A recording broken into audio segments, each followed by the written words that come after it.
episode of the RCP, the Real Collective Podcast, the show that's so hot it's got an acronym. I just made that up. Not too shabby. Not too shabby. I am Brendan McKeigan. With me, as always, is Sean Tasse. Sean, how are you today, my friend? I'm doing well. Very excited about this acronym. I feel like we'll need to get coffee mugs with RCP on them. You down with the RCP? Yeah, you know me. Nice. Happy to have that. I'm glad that's recorded for all time. That's right. All right. It's life is good. It's sunny outside and today, and we have power. It's great. Yeah, got lucky there. For anybody that is watching this that doesn't know what's going on, Ottawa had a major storm. Some people are still without power. We've been fortunate enough that both of our homes are unscathed. Got lucky there, and we have power and trying to help out where we can. Hopefully this will all be settled by the time you listen to this or watch this. Which, by the way, if you are doing that, do us a favor, give us a like, subscribe, and a share on the YouTubes, Instagram, Facebook, all of them. We're not even on Instagram for the podcast, but the Real Collective is. Go on there, go on Spotify, go on Apple Podcasts as well. So if you don't mind telling your friends, that'd be great. If you don't like it, just keep your mouth shut. Nobody likes a complainer. Nobody wants to hear you. So don't bother with that. Today, we're going to talk about something that I think is affecting a lot of people. We're going to talk about buyer fatigue. Specifically, where have all the buyers gone? Long time passing. That was my question to you. Oh, well, Brendan, they have dried up. What we're finding is on our listings in the heat of the flurry of the last 2 years, and even before, honestly, the way that we price properties, we tend to get a lot of people through. If we were expecting to see 30 or 40 showings on a given listing, now we're seeing 10 or maybe 15. So it feels like a third of the people are coming through, give or take. Sometimes it's a quarter, sometimes it's a third, sometimes it's a half, but certainly a lot less people coming through our listings. And so we started to sort of brainstorm, where are they all going? What's happening? Why are we reading these articles saying that, buyers are, what was the word they used? Buyers are unconfident, inconfident, not incontinent, not confident with real estate. The level of inconfidence, I'm not sure. I'm butchering this right now. Confidence is right. That's the right word. All right, throw me a rope. It's not at all. It's not a word. I feel like I'm George Bushing it here.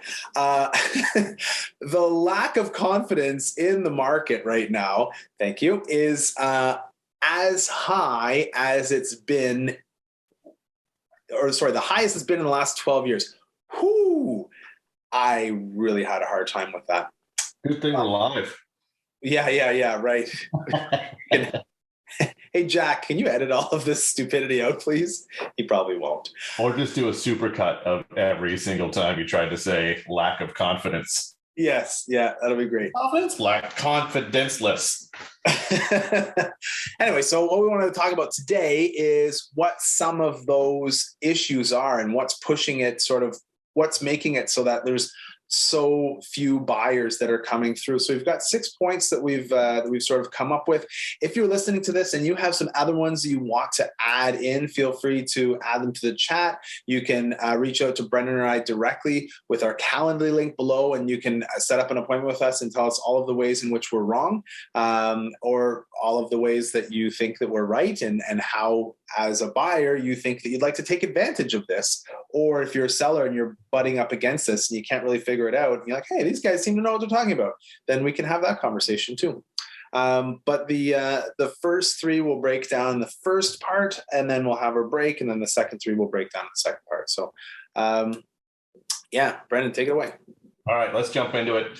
I think maybe the biggest thing that's keeping people away right now is let's call it inflation rates, and that could be anything from just regular economic inflation to also the house prices being what they are. I think maybe some people have just decided, no, I'm not doing this. I'm not doing this anymore. This is I'm not paying $900,000 for a townhouse. And there's a limit to what people are willing to spend. And I think we might have found it. Yeah. Well, right at the time of this recording, it's right close to the end of May, and so the May numbers will be released in about a month, and so I think that we'll have hit a peak in February and March, and then we're on a bit of a slight downslope. And I don't think we're going to drop by 20%. And I think when you look at the year as a whole, the year will still look like a growth year. But when you look at it month over month, it's going to look like, oh, well, we missed our chance to sell in March. And, now buyers have a good chance because, if sellers have to sell, then there might be an opportunity for buyers. But yeah, I mean, when you talk about inflation overall and what's keeping buyers away, look at the price of gas. Start there, Yeah. It's $2 a liter, if not more. Yeah.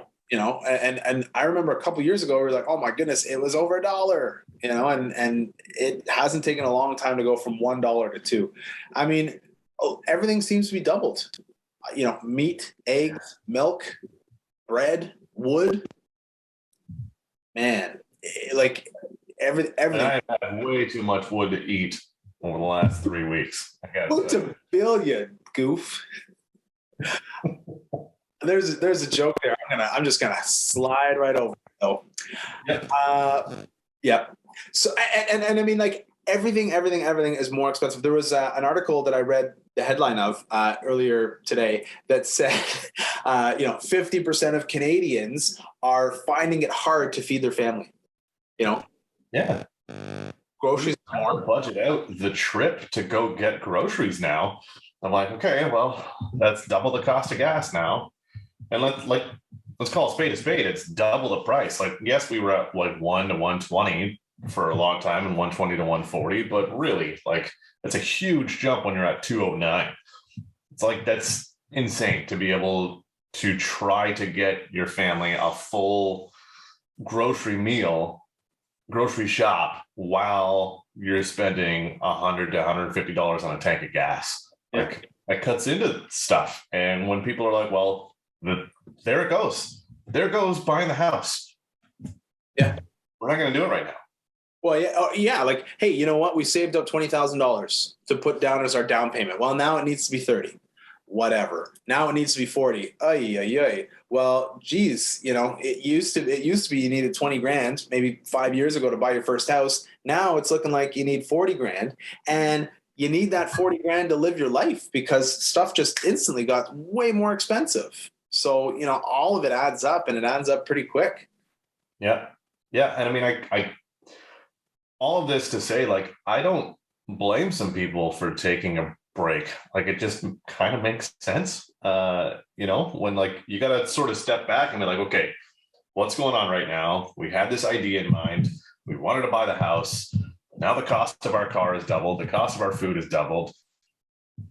The bills are going to be next of what's going to be there. Like, it's just getting to be that cap of what people are willing to do. And like, I know for us, like, we're just immediately thinking, and I think a lot of people are like, well, I guess we're going to sell off one vehicle and maybe get an electric. Yeah. Or, maybe, I don't think a lot of people maybe have that luxury, and we're not like looking at getting an electric vehicle now, but like the next vehicle down the line, we're like, well, I guess we're going to do an electric vehicle, because when you factor in, yes, an electric vehicle costs much more. But when you factor in the payment plus how much you're paying in gas for a comparable vehicle, whatever, you're going to be paying less for an electric vehicle. When I was in my 20s, my stepdad told me that the point at which an electric vehicle becomes viable is when gas reaches $1.43 per liter. And so when gas reached $1.43 a liter, I guess it was a year or two ago. Yeah. That's when I put my order in for my electric car. Because I'm like, oh, well, this obviously is, only going in one direction. So I'm happy to have had one. I mean, it's been over a year now, and it's been, I consciously put we've only got 3 car seats for 2 kids. So we've got 2 vehicles. And so I consciously take the car seat out of my wife's car and put it into mine. I'm like, I'm taking my car to drive the kids to school. She's like, what's the big deal? I'm like, every time we leave the house and spend money on gas, no, thank you. Like, we're going to save your car for when we have to do longer trips or whatever. That's it. So, yeah. Anyways, that's inflation. Yep.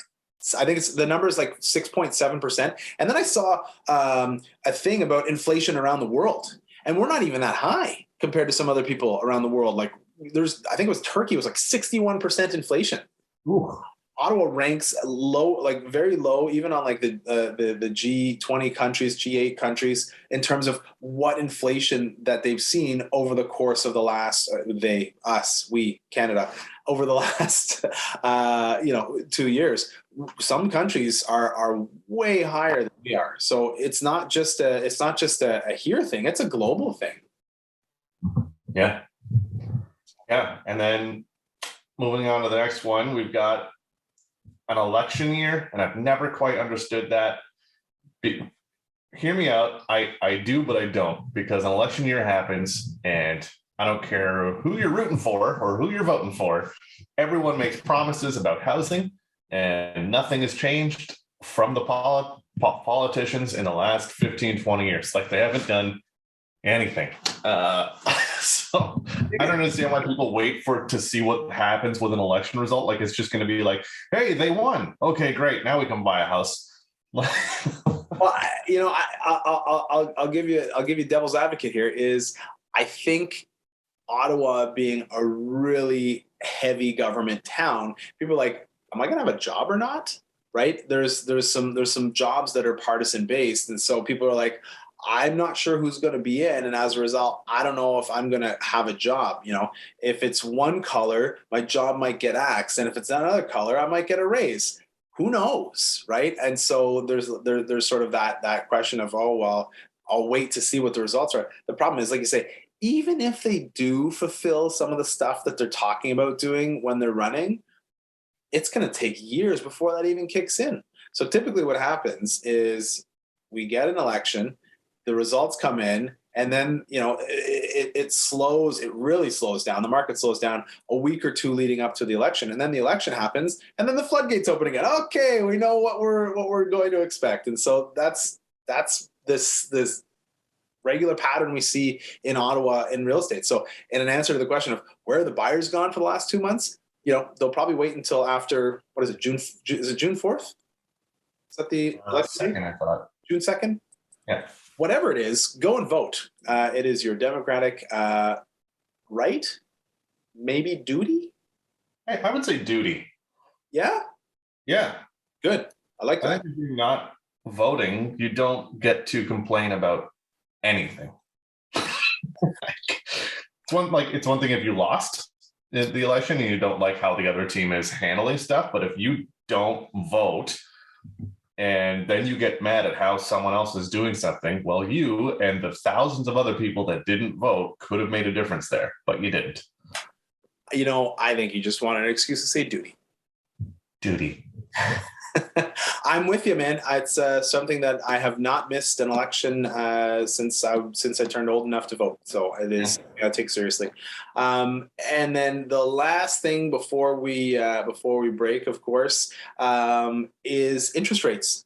And in case you've been living under a rock, interest rates have gone up. And not just that. There's been a lot of talk about it in the news. Yeah. But the interest rates went down so much during COVID to try to keep the economy going. So everyone knew it was good. At least anyone in the financial world knew that interest rates were going to go back up again, because that's just the natural progression of things. And now that we're getting back to a semblance of normalcy, we're out and about again, it's not like they've just spiked to be 40% on a whatever, but these everyone knew it was going to go up. But again, people see that and they're like, well, I thought, with the price of everything, that the interest rates were going to be lower because the prices were going up and the banks would still make more money.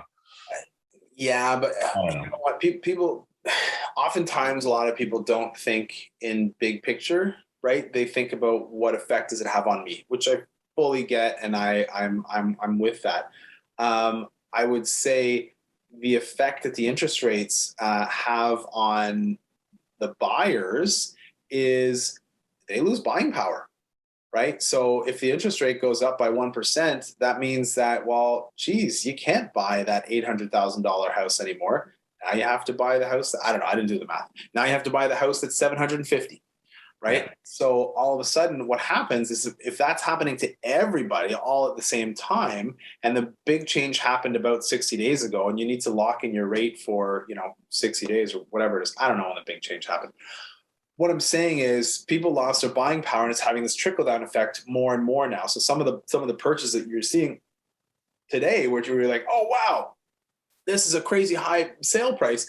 That's probably from somebody who had a rate locked in. Like, man, if I don't buy something now, I'm going to lose that lower rate, and I'm going to be stuck paying a little bit more. So there's a bit of an anxiety flurry in some of the buyers that are out there, and some of the other buyers are like, look, I've got this is the best rate I've got, and it's close to 4% now. Where some of the people they're competing with have a rate locked in at under 3, right? And so the 4% people are not going to be able to pay the same amount as the 3% people, because they can only buy their mortgage only allows them to pay up to 700 instead of 750 for that same property. So if somebody will come along and pay 750 for it, that's an artificial inflation, artificial price inflation adjustment. Yeah, because of the interest rates, and the further we move along and the more the rates go up, the less buying power the general public has. And it's the same effect with an investor, right? Investors don't have that extra money because it's being eaten up by the interest rates. And most investors are looking at cash flow. If they're not, then they're looking at, property appreciation over time. So not as affected there, but any cash flow based properties, they're going to take a bit of a hit in terms of pricing. We've seen it a little bit so far. Yeah, and I don't suspect that that's going to change for the foreseeable future. I think if anything, people are going to have to price their homes a little bit more in tune with what the interest rates are doing, because that's what we had. We had these super low interest rates in a really hot market, and put those together, and you've got prices that are just going astronomically far over asking price. Bananas. It has absolutely been bananas. And that, we'll get into sort of the effect in the second half of some of the other things that are happening. But those three, I think, are the big ones. And then there's sort of some other stuff that other three sort of factors that you can sort of point to and say, that's why the buyers are going. And that's why the numbers that we're seeing are so drastically different than even 3 or 4 months ago. Yeah, and we'll talk about that in a few minutes. For now, we'll take a break, listen to a word from our sponsors. Again, like, subscribe, share, all those fun things. Book an appointment with us below in the Calendly links, and we'll see you guys in a minute. This episode of the Real Collective podcast is brought to you by Real Collective. Real Collective brings together best-in-class real estate agents and collective experts in the field to deliver the best possible service to our clients. We govern ourselves with honesty, open-mindedness, and compassion. With diverse skill sets, our agents are able to better serve a wide array of clients, including first-time buyers, first-time sellers, transferees, estate sales, investors, and rural, vacation, and luxury properties. Authenticity and transparency are pillars of our process, which allows us to put our clients at the center of everything we do. Our years of experience and knowledge allow us to deliver prestigious service and optimal results. If you are interested in buying or selling your home, contact us today at realcollective.ca. Welcome back, everybody, to the RCP. That's right, we're sticking with the acronym. Here in the first half, we talked about some of the things that might be affecting the market right now and what's going on where all the buyers have gone. Second half, we're going to get into it. Again, give us a like, subscribe, and a share on YouTube, Spotify, Apple Podcasts. If you want to talk to Sean or I about your real estate needs, book a link. book a link. No, book a time in the link below from the calendly.com links for either one of us. Pick your time, and then we'll meet with you. So back into it. We're talking about where the buyers went. So I think what's happened with a lot of people, and I don't necessarily agree with some of this, but I can also understand why it just happens, because sometimes people panic buy toilet paper and stuff like that. So you never know what people are thinking. So between like COVID, monkeypox, and I guess this gastro thing that was going around, and like now the monkeypox, people are like, I want to see what happens with the monkeypox. Well, if it's anything like COVID, the house prices are going to jump up because it just did. Yeah, I think people are using a lot of so from like a purely pragmatic point of view, if you have COVID, or your realtor has COVID, or the seller has COVID, you being the buyer in that first instance, then you can't go see the house. And if the house is only on the market for a week where they're holding offers, you got to isolate for, whatever it is. I don't know if it's 5 days or 10 days or whatever, but it sucks, obviously. And, so there are less people going around during COVID times because we're in a lockdown, right? Or you're in a lockdown, or someone's in a lockdown who needs to physically be present, or, that gastro bug, we had it made its rounds through our family, and it was like a month where it was like once a week, you're out of commission for the day, or maybe two.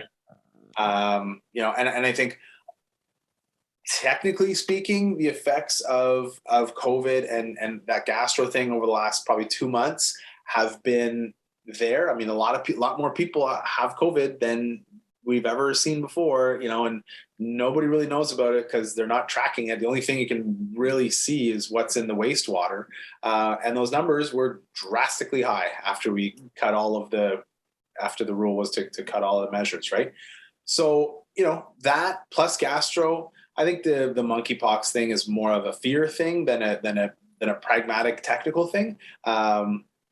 Saying that you don't want to go and see a house or take a break until you find out what happens with monkeypox, you don't have it. So it's not a good reason to not go and see a house unless you think it's going to have a certain effect. And so there's two things, right? There's one is the technical issue of not being able to see a house, and the other is the belief or the fear or the concern that these things are going to have an effect on house prices, which I don't think they will. I agree with you on that. But yeah, I mean, people can't get out of their house, right? We're all locked in our house. Yeah. And I think there's part of it too, that like when you throw in these extra things like COVID, monkeypox, gastro, whatever you want to call it, any sort of thing like that, I think people are hesitant to change to begin with. Like on the whole, it's difficult for humans to just accept and want change. So moving is already a big deal. And if everything else isn't kind of perfect, it's really difficult to get yourself in that mind frame of like, okay, we're going to uproot from this home where we've built our family and our lives. And now we're going to try to buy something in a new neighborhood with new schools and new this, new that. And it's daunting. Yeah. So absolutely. I kind of get it. Yeah, me too. I think the other piece is that sort of made it so that there's less buyers, is that over the course of the last 2 years, buyers are just getting fed up, right? Fed up with the prices, fed up with the process, fed up with losing. I mean, you hear these horror stories of people losing on 12 and 13 homes and losing by $1,000. And there's no real, I mean, listen, there's a lot of regulations in our business, but each agent is able to conduct their business their own way.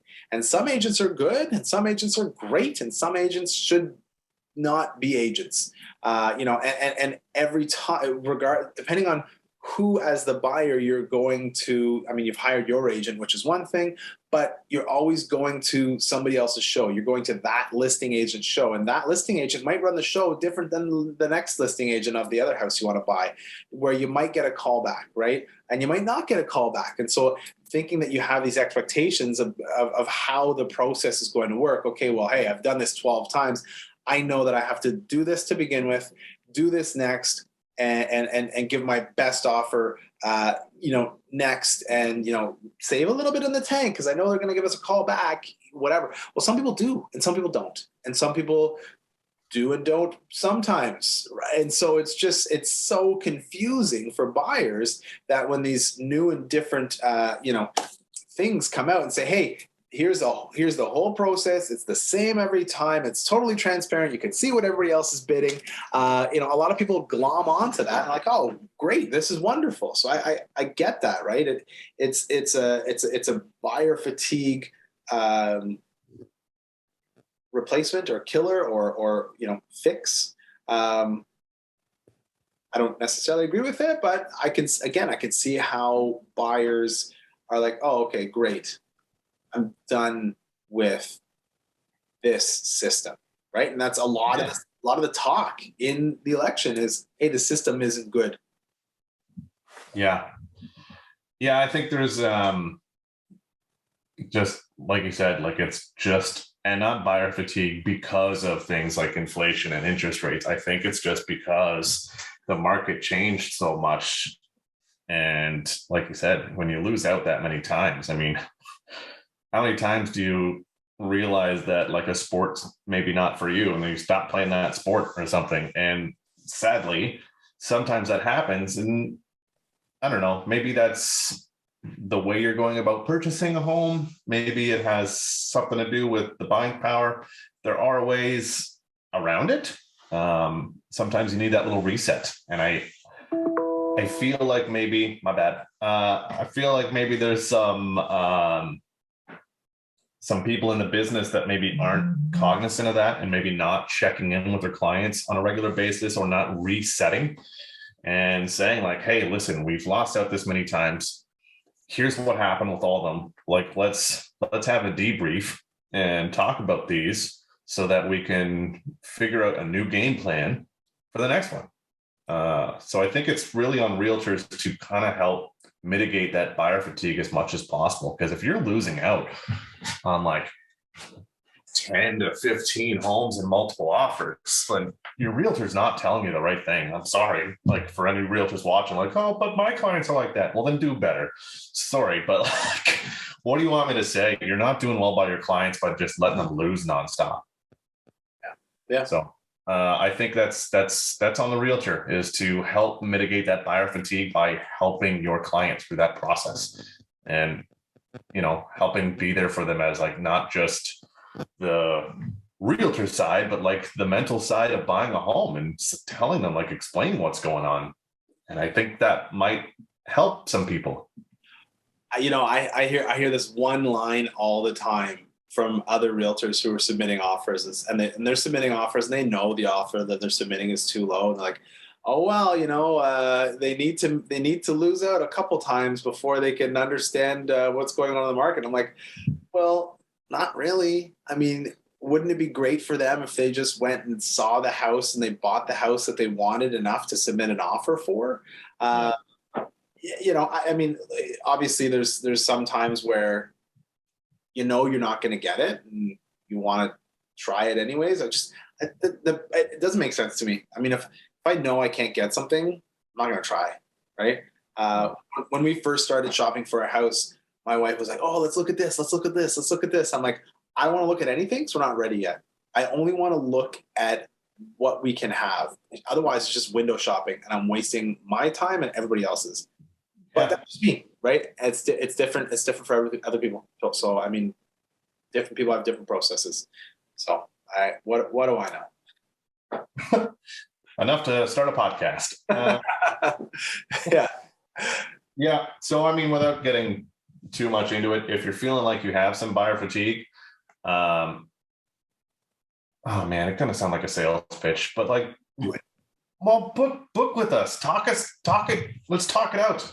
No sales pitch. You're like, I'm fed up with this process. Okay, don't book the appointment if you already have a realtor. Don't do that. But but if you need to talk to us or anyone for that matter, and you want to talk to us about the buyer fatigue without being subjected to some kind of sales pitch, let's do that. Let's talk about it and then try to find a solution to it if there is one. And I think what we can do is find a game plan that would work and find something that's going to take a little bit of that pressure off, because that's what your realtor should be doing, is making it all. They should be taking as much of the stress away as possible for buying a house and helping you through that as easily and smoothly as possible. Yeah. And you know what? Do it soon, because it's certainly not a buyer's market. It is more of a confused market, and it's moving away from the frothy seller's market that it was. And as a result, there's a few great spots where you can pinpoint a great deal. And so if you're like a cat in tall grass and, pouncing on that one that's there, that's great, but you got to be set up in the first place. So anyways, that's it for sales pitch for us. Yeah. The sixth thing that we're finding, and this is sort of a almost like a COVID 0.5, like 0.5, is the weather's nice, and everybody's allowed to go out of their house. So people are taking the opportunity to do that. Right? They're leaving their house. They're going on vacations. They're going to the cottage. They're going to the boats. They're escaping, the monotony of the same day work from home as much as possible. And as a result, they're not here to look at your house, right? Yeah. That's for sale. They're not here for showings. They're not looking at houses anymore. They're taking their focus somewhere else because the weather's so nice. Yeah. And I feel like if you're a serious buyer, that's a great opportunity for you to sneak in and get something at a much better price than what it's going to be at in like late summer, fall, before everyone realizes, oh crap, we were supposed to buy a house before the kids go to school. No. And if you're an actual serious buyer, I can't imagine me like, we really got to get out of this house. We really need to upsize, downsize, whatever. We really got to get something. Do you want to go to the Dominican? I just can't imagine doing that. Yeah. So anyway, yeah, if you're a serious buyer, I think you should just nose to the grindstone and weed it down as much as possible to find the right fit. And I think, again, coming back to it, I think that's on the realtor to be like, hey, here we go. Bam, bam, bam, bam, bam. These ones fit your criteria. This is what I think they're going to sell for. What do you think? Yeah, the subtext of this entire conversation is all of the buyers have gone away. Well, if all of the buyers are gone away and you want to be a buyer, this is your time, right? Yeah. Like that's the subtext. That's that extra message is there's a great opportunity right now for buyers to jump into the market and either to not have to compete, to buy with conditions, to get your choice of 7 or 8 different houses, to not have to overpay for a house, right? There's all of these things that people have been complaining about over the last 2 years. Oh, well, you don't get a home inspection condition anymore. I don't get a mortgage financing condition anymore. Now you can on the right properties. But if you haven't set yourself up 2 months ago, you might be competing on competing properties that look so pretty with some of these people who are already set up and like, I need to buy this, and they can afford more than you can. So picking your spots appropriately is going to be so important. And that's what we do. When we're working with buyers, we help you buy houses for less than fair market value. And when we're selling, we always try and help you sell for more than fair market value. So. Yeah, exactly. So yeah, maybe this seems like too much of a sales pitch. That's not necessarily the intent. That's to help shed some light on what's going on for everybody.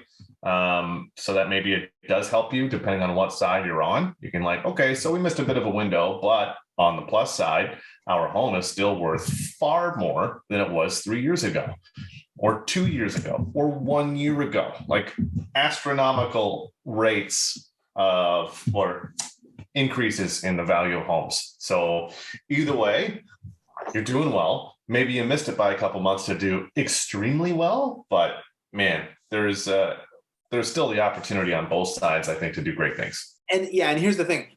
If the house that you want to buy has gone down, it also means the house that you're selling has gone down. So, if you're moving from one to the other, the whole thing typically on average works the same, right? You're not going to, what we're good at doing is finding the deal on the buy and helping you get more than you should on the sell, right? And so trying to position you properly on both sides. But if you're just trying to buy and you're not trying to sell, that's it. Sorry, and vice versa.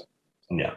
And if you want to talk to us a little bit more about that, book us in the Calendly links below. We can talk you through it a little bit more and more specific to what your situation is. We'd be happy to do that.